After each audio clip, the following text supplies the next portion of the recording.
Hey, welcome back to Antisocial Studies and another edition of Emily Learns About. We are finishing up our trilogy. This is the breaking dawn of the English Civil War.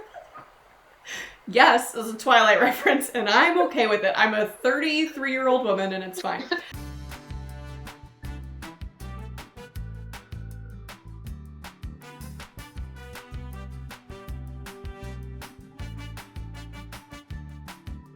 We have been talking about the English Civil War.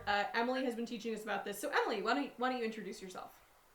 Hey, my name is Emily Poole. I'm a teacher in Denver, Colorado. This year I'm teaching AP Euro, so I get to learn all the fun things about European history. Yeah, all the stuff that we used to skip over when we both taught AP World. We'd be like, anyway, Europe stuff, let's get back to the Middle East or whatever. So, yes. Yep. Okay, so we left off.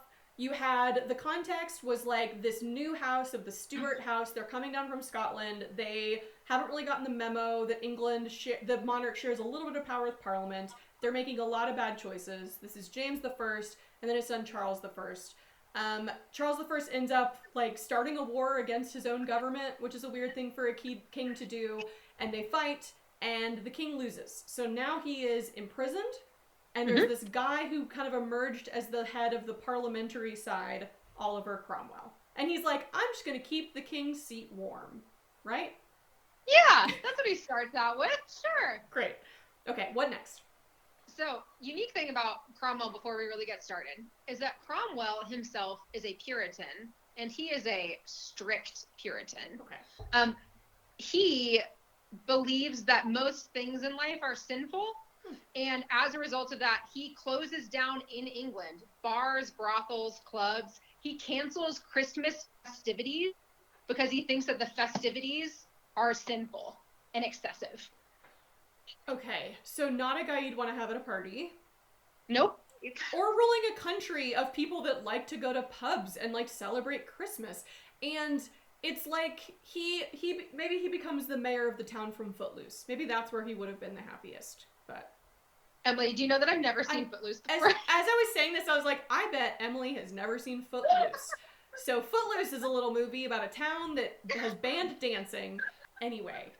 Okay, so Oliver Cromwell is like a real wet blanket. Yes. Okay. But, he gained a lot of power and prestige during this English Civil War. Really smart military general, very wise on the battlefield. Mm-hmm. But now he faces this problem of his Protestant views, being a Puritan, are very radical compared to other Protestants in England at the time. So he tries to find ways to make Parliament loyal to him. Oh, no. And he does that by putting some of his good friends in Parliament and then removing people that are not loyal to him. Okay, wait. So this is not trying to make Parliament loyal to him. This is trying to make a Parliament that is loyal to him. Like, yes. Not the existing one.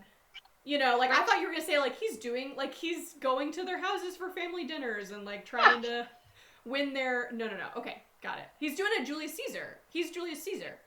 Oh, yeah. Okay. And, you have to consider if some of Parliament at this point, especially in the House of Lords, was still loyal to Charles I. Yeah. So it makes sense that he would want to, get some people out of the picture so that he has an easier time ruling. Sure. But, so he makes this new Parliament. He calls it the Rump Parliament. What? And after he has... Yeah, I don't know why it's called the Rump Parliament. They're the Roundheads in the Rump Parliament. I'm like, they need a branding consultant or something. Okay. Yeah.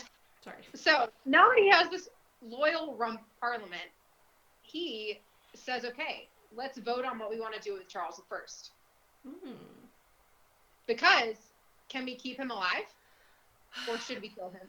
Right, and for context... Has a European monarch been executed? I don't think so. No. Because we're not too... again, for people listening who, this is before the French Revolution, this is before all this is way before the Russian Revolution, this has never happened before, and right. Especially in Europe, really around the world, to have a revolution or civil war that is successful and then executes what was their, kind of divine whatever ruler kind of hasn't happened very often in world history. Right. Okay. And Emily, England is a parliament. like England has some kind of representative government going on, and nowhere else in Europe does at this point. Yeah. So if a representative government is going to lead to the execution of one of its leaders, like how is the rest of Europe going to respond to this? Yeah, they're going to be like, Parliament is scary, constitutions are dumb. Yeah, this seems like again, it's like if they're losing the upper hand. They're losing the moral high ground, right? It seems like England could have the moral high ground where they're like, well, we've figured out a way to share power, but then if they're the first ones, and I'm sensing from your tone that they will be, if they're the first ones to then execute their ruler who they were trying to share power with, like that undoes a lot of that moral high ground. Yes. But also Charles sucked. So like personally I'm fine with it. Yeah. Okay. So they, in true parliamentary fashion, they actually vote on whether or not they want to like kill him for treason. And the vote barely passes because not everyone in Parliament shows up, which is a whole separate story we can get involved in later. Okay. So they vote to behead Charles I because, and I quote, he traitorously and maliciously levied war against the present Parliament and the people therein represented. Okay. So because Charles committed treason by waging war against Parliament, his punishment is beheading. Okay, devil's advocate. This seems kind of reasonable to me. It does seem like it's like he left England, Charles, goes to Scotland, raises an army, and fights, and he had been the one that had not been following like the laws that have been established of this government. So, I don't know. Am I wrong? You don't want to keep him imprisoned forever? No, because then it's like people are gonna like he's gonna become this like symbol and whatever. I don't know. It's like I don't necessarily mind this. I do mind. It should have been they should have needed more than just like a majority vote. They should have needed like like override a veto kind of vote. It should have been overwhelming. And yeah, I don't know. Maybe they should have asked Charles like, are you gonna like repent? Are you gonna sign this constitution? Like they could have done something, right? They could have written a constitution and said, sign this or whatever, because I know that's what I think is going to happen at the end of the century. So, yeah, I guess maybe they should have checked some more boxes before they chopped his head off. I don't know. Yeah. But England ends up committing, Emily, this is one of my new favorite words of the year, regicide. Regicide. Yes, it's where you murder Regis Philbin. Exactly correct. Okay. I told my students that I really love the word regicide because you never get to use it, and I like words that you can rarely get to use. Yeah. And my students were like, "You're never going to get to use that again in history class." Emily, what are we starting the spring semester with in my AP Euro class? Regicide. The French Revolution. So yes. So much regicide. Yeah, and you can send them this YouTube video and be like, "See, so I got to use it again." Okay. So. They commit regicide, they kill Charles I, and Cromwell actually does rule alongside, write a new constitution, everything seems to be going okay. Except for, over time in Parliament, you actually start to see new groups of dissenters, people who to go more extreme than what they have already done. So Cromwell senses this, sees the tension, is like, I can't handle this, like we need to like have some kind of stability, so he dissolves the Parliament. Oh my God. And then as a military dictator, which he calls himself Lord Protector for life. Okay, this is Julius Caesar. My new theory is that Oliver Cromwell read a biography of Caesar and was like, that sounds good. Because what Caesar did was when he became whatever, then he like packed the Senate with people who liked him, and then he was like, cool, I'll just be like whatever, emperor for life. And it was, or whatever it was called. And it's like that's not the way things work. Also, you did the exact thing that Charles I did. Yep. The other comparison I'm seeing, though, that's really interesting is that this is totally something that we should be teaching, like, with the Atlantic revolutions. Like, this is totally something that we should be teaching with, like, French, American, Haitian, Simon Bolivar, Mexican Revolution, whatever, because this is totally the framework. I always thought the American Revolution was sort of the framework, but this really is, because this is what always happens with revolutions, is you get the twos, so in this case, like, the House of Commons, the emerging middle class, that don't like the ones, the kings, the aristocracy, whatever. They rile up the threes, the people below them, and they get rid of them. And then the twos just get comfortable being the ones. And they're like, well, now we're in power, so we're going to kind of do the same thing as before. And what always happens is there's always this debate about, like, should we go further? So, like, in the American Revolution, this is going to be, like, Federalists or, like, the states' rights, Democratic Republicans. Or in the French Revolution, it's, like, the moderates and the liberals. This is really fascinating. I've never thought about this as something that should be taught, like, as context for all these other revolutions. Yeah, and that actually is like a really great point because this is happening, over 100 years before the American Revolution. Yeah. But it really does set the stage, especially it sets the stage when you consider the Enlightenment philosophers that come out as a result of this. Mm-hmm. Like, of course, they're going to be thinking, like, yeah, your government should only exist to protect, like, the life, liberty, and property of the people. And if it's not, get rid of it. Yeah, and it establishes, it's like, it's like, I can imagine a lot of American colonists who the founding fathers were very educated and definitely would know about this event, being like, why is King George so mad? We're not trying to kill him, right? We're just saying, like, I mean, it is kind of interesting. I've never put those two events side by side. I've always thought of them as very separate, and that's super interesting. Okay, so Oliver Cromwell dissolves Parliament and is like, I'll just be the emperor or whatever. Lord Protector. Yes, I really want to talk about two more things in his rule. Okay. So thing number one is that he actually does have preaches and practices a lot of religious tolerance in England, especially for Jews, which I always think is interesting because I feel like they're always like the scapegoats of society. But Cromwell's like, no, like you are totally welcome here in England. Oh, interesting. The one group of people he does not practice religious tolerance with is Catholics. Sure. Because it's England. And he's a Puritan. I mean, if you're a Puritan, you're like the Protestants of the Protestant Reformation. Like, you're the ones that are like, I still protest. Like, so yeah, that's not going to end well. This is where he's really mean to Ireland, right? Ireland hates him? Okay. Oh, Ireland hates him. He actually sends a bunch of armies and goes over to Ireland to kind of crush some dissent because Ireland at this point, like you mentioned earlier, under Mary is like Catholic. They're very Catholic. Yeah. So he wants to remove the Catholic influence from Ireland, also wants to take all of their land. Sure. So he crushes a rebellion of a bunch of Catholics in Ireland. And then, depending on whom you talk to, either intentionally or unintentionally causes a famine in Ireland that leads to the deaths of depending on whom you talk to, 10 and 40% of the population. Oh, wow. And this is 200 years before the potato famine, right? This is a totally separate thing. Yeah, I'll be honest, the reason why I knew that is because I've been watching Dairy Girls on Netflix, which is set in Ireland. And one of the characters says, like, she's really interested in learning about Oliver Cromwell, and the other girls are like, I don't think you're allowed to be interested in him in Ireland. Yeah, okay. And this is, I will say, the British Empire has a history of doing this. Like, go look at, Bengal or Bangladesh, and there's like, there's some famines that are like, I'm pretty sure this was intentional. So, okay. So he's basically repeating a lot of the same mistakes. Yes. But he dies in 1658. So that kind of ends his rule. His son, Richard, rules for like 2 years, and England's like, let's get rid of the Cromwells. So then Parliament is like, hey, you know what? Let's just like restore the monarchy. Yeah.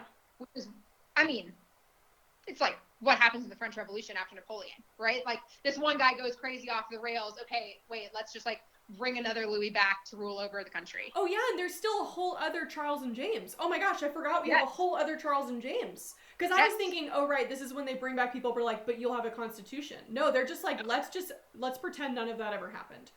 Right. Okay. So they get Charles I's son, Charles II, to come back in. They ask him to return from exile. He becomes monarch, king of England. Sorry we murdered your dad.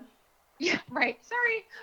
Charles II, however, actually does like learn what not to do based on what his dad did. Good. So he is known as the Merry Monarch in England, Aww. which I think is delightful. And it's also because he undoes a lot of Cromwell's puritanical rule. So he like reopens pubs and brothels. People can celebrate Christmas again. Everything's great.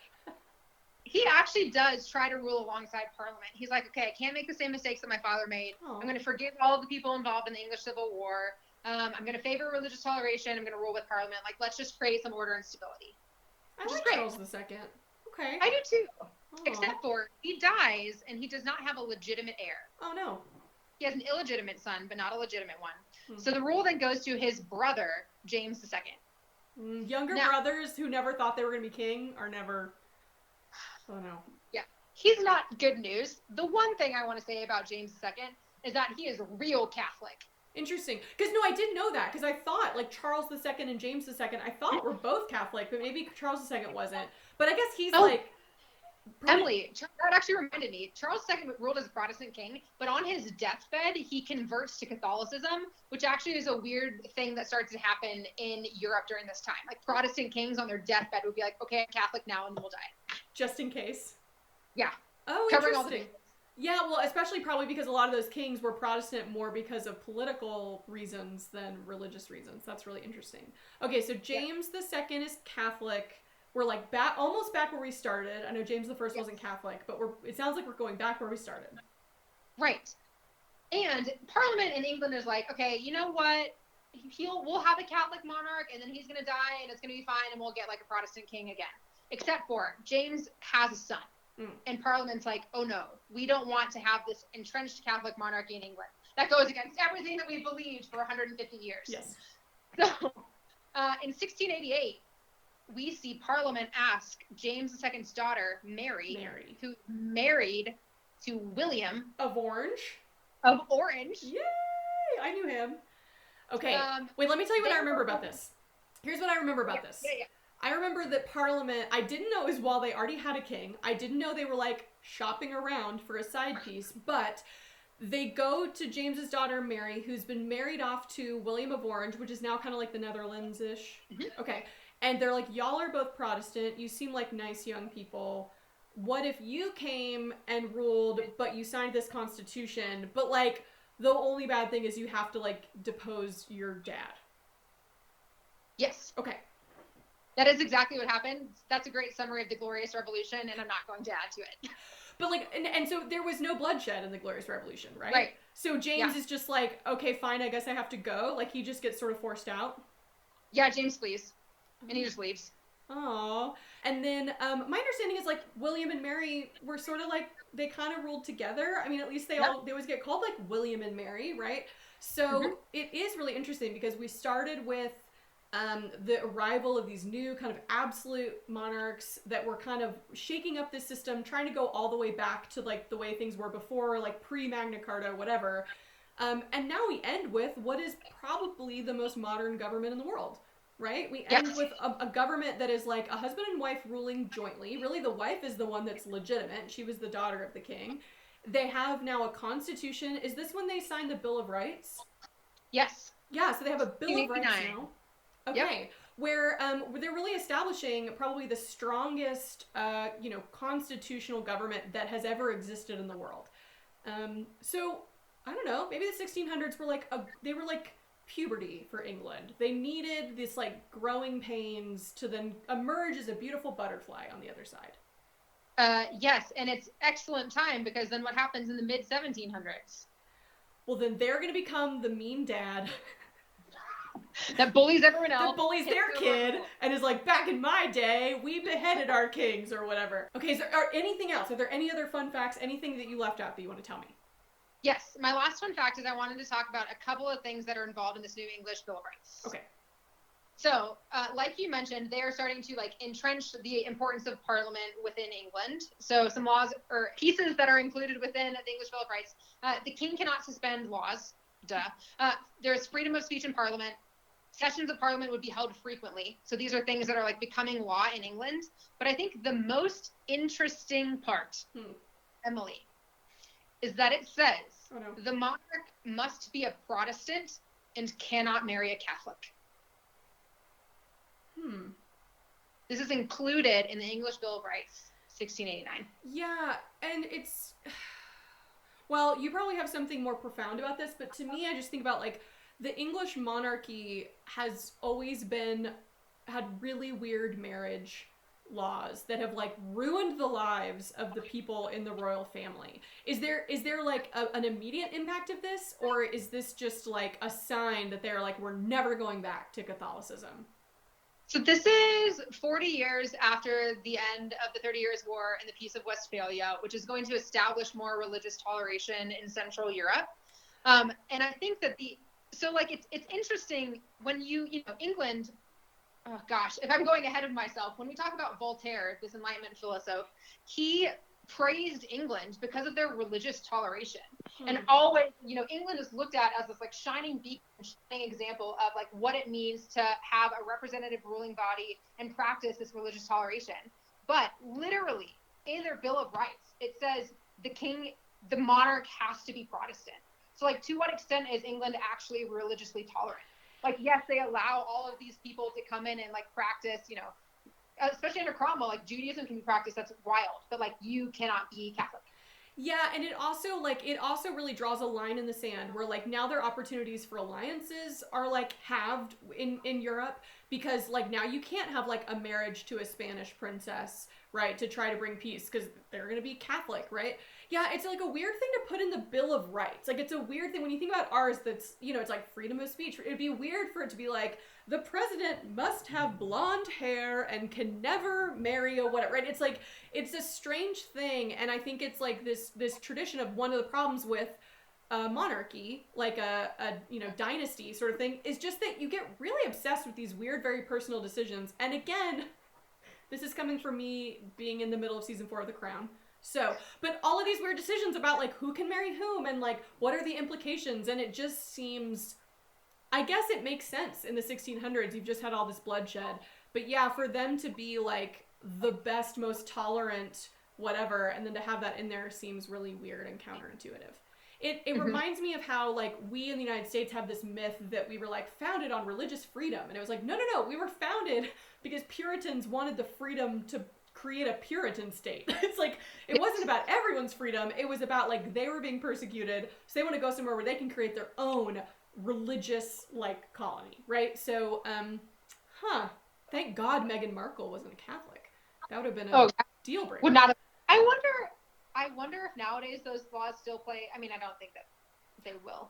But I mean, I know that they just now changed the law that said that like a daughter doesn't get skipped in the line of succession. When William and Kate, they have like a son, a daughter, a son, and they had a law passed to be like, if it's not our son, it will be our daughter Charlotte's next. Gonna rule. Yeah. Yeah, and then it'll be the third, as opposed to normally she would get skipped. So a lot of this stuff is still like in play. It just doesn't matter as much today. Yeah. Okay. Or could easily be overthrown. Yeah, changed. Wow. Okay, so I learned a lot. That was super helpful. I learned that James wasn't a Catholic, but he was dumb. And I learned that Cromwell was really bad at branding with the round heads and the rump whatever, and not letting people drink beer. It's like there's one rule in politics, and it's like, anyway. And then that they came out the other side. They weren't quite as religiously tolerant with the Catholic thing. But ultimately, when you look around at the rest of the world, like, they're the most modern, quote-unquote, enlightened, before the Enlightenment really gets going, state that's ever existed. So, absolutely. Okay, I'm okay with it. And I'm okay with Charles I being executed, but we'll just agree to disagree. Sounds great. Okay. Emily, thank you so much for joining me. This was awesome. Thanks for having me. Bye.